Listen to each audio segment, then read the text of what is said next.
Hey guys. So in September of 1787, when the delegates at the Constitutional Convention were done debating, were done putting down their ideas, had put together something that we call the Constitution, you might think that the Revolutionary era had ended, but no, that in many regards was just the beginning of another big debate. We had to have 9 of the 13 states ratify this thing as the governing document for the federal government that would hold together these lowercase, united lowercase states.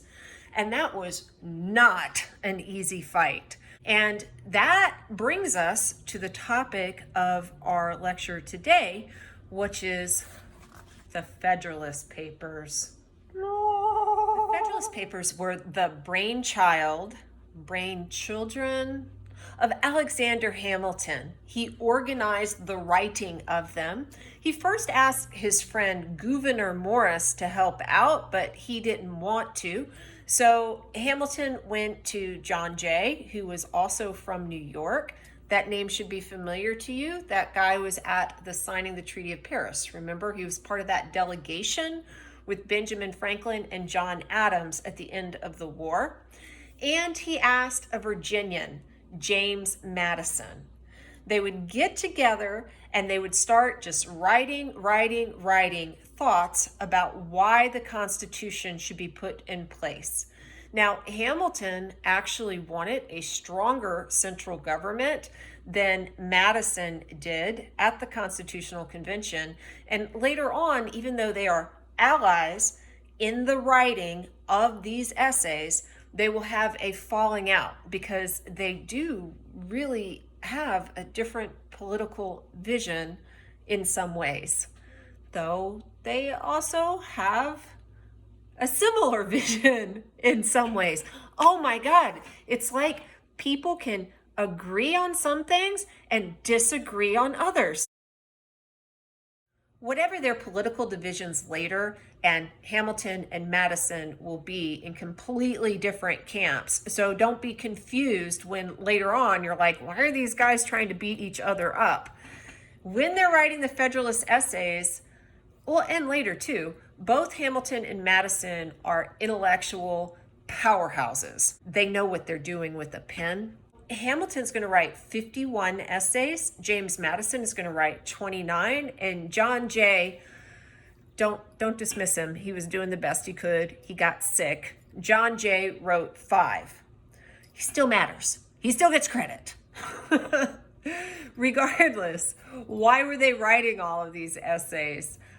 Again, they were trying to persuade Americans in different states, in their case, specifically really New York, which was one of the big states, to get on board the Constitution train. It's easy to argue about which of these papers, these essays, is most important. They were not coordinated.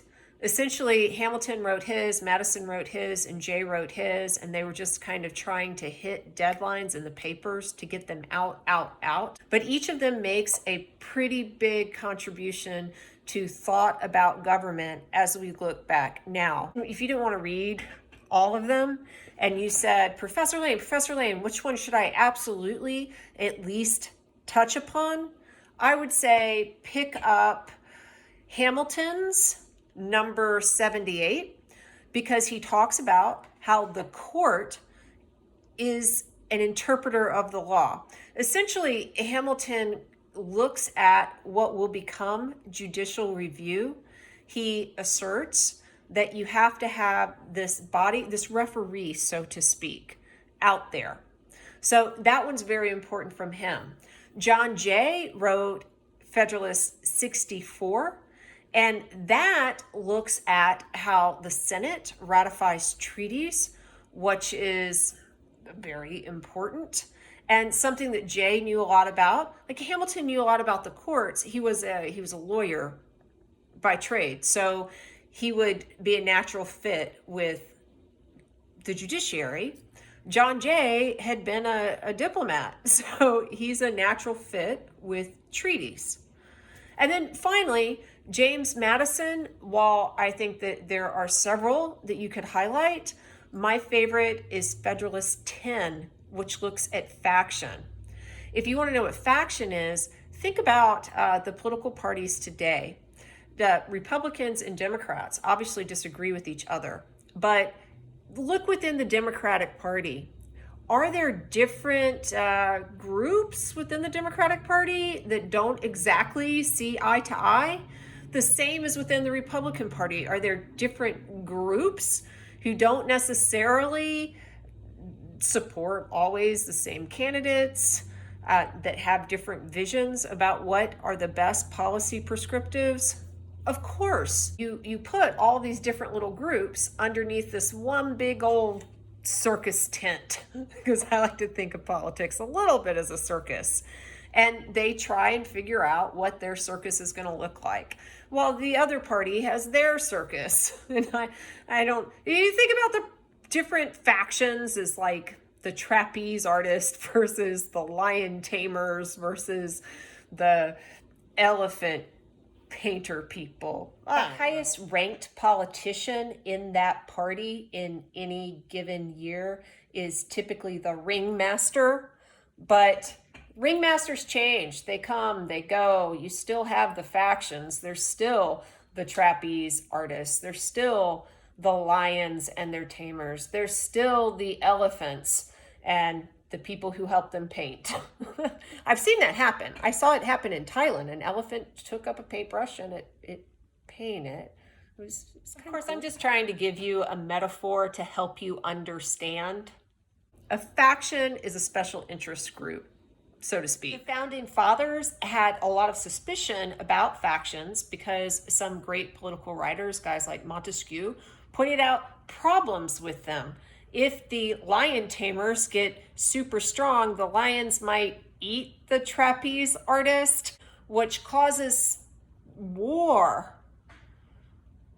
Circus war. Madison's question is going to have to be, how do we control factions from growing up in a country that is not a democracy? We're a republic, but we have giant democratic elements. How do we stop factions from growing up and turning into like little armies that will go after each other and thereby destroy the larger union, which was the country? If you read Federalist 10, you will understand this is not an easy question to answer. And Madison lays out very clearly and eloquently why.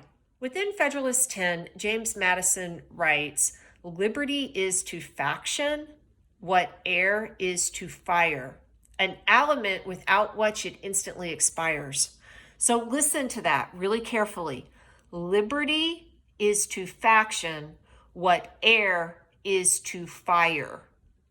What does air do for fire? It feeds it. Have you ever gone to a restaurant and you've gotten really bored waiting for the waiter or waitress, and your date, maybe you shouldn't got off of Tinder because that is really not about the meeting of the minds, and you just want to get your food and get things over with. So you take your water glass to sort of amuse yourself, and you put it on top, like there's a little votive candle, and you turn the glass over and you put it on top of the votive candle, and the flame just gradually extinguishes, kind of like your date has.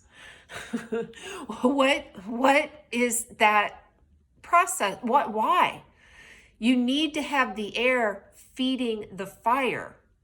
If you don't, it fizzles. How can we say to get rid of fires? We just get rid of air? Sure.